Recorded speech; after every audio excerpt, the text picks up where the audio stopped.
Morning, everybody. It's not morning. It's just confusing for me, as usual. It's like the sun will be going down soon here in Turkey, and I still haven't slept. I'm terrible like this. This is my pattern. After a big event, too much adrenaline. I don't sleep. But I thought that this would be a good time to share my thoughts about the event, just my overall impressions that I'm left with. First thing, thank you, Engen. You are the most knowledgeable. You pay more attention to the sport than anybody, and your obsession and dedication is appreciated. So thank you for your service to the sport, which we all love. And your team was incredible. This is my first East versus West tournament, and I have to say that I'm just impressed from top to bottom. The tournament, I call it a tournament, the event ran extremely well.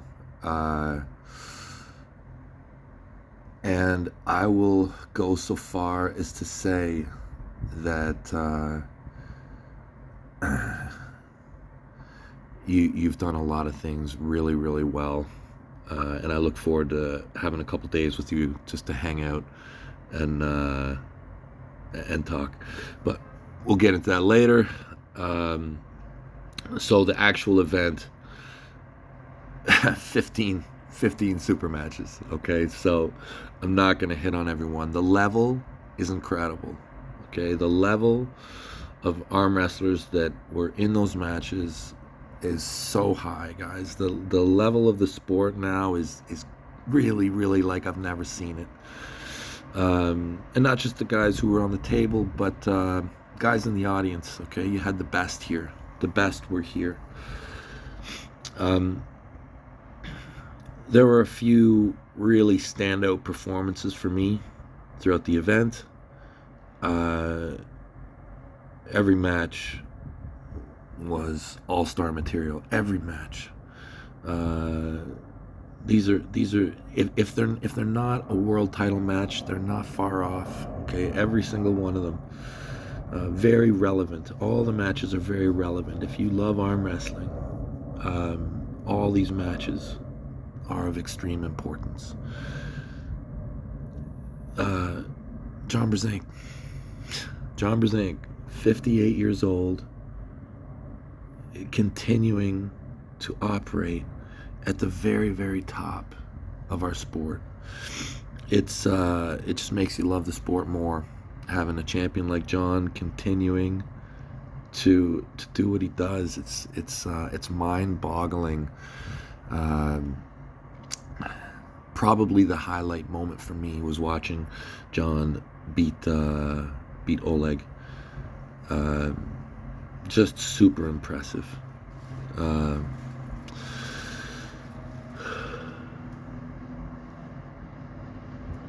Dave Chafee is so good, and he keeps getting better. But as good as he is, Hermes Gasparini was even more.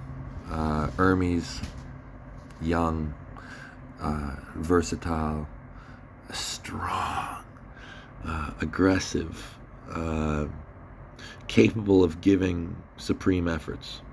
The match with Dave and Hermes was a supreme effort by both of them. There was times in the match where I feared for an arm break between the two of them. I knew that there was a lot of pressure, and there's not a lot of pulling back. I didn't see any pulling back in either one of these guys. Frighteningly good match at an extremely high level of strength. Beautiful match, and I think that it's of extreme relevance as we continue to decode who the number 2 arm wrestler in the world is. which brings me to Steel Morozov, young Arthur Morozov. He continues to shine and continues to display incredible dominance through technical accuracy and just fitness and strength and just total champion qualities. So I'd say that those are my three kind of highlight matches or people or things that I saw at East versus West. Every match to me was of high relevance for one reason or another, but there's too many and this video would take too long.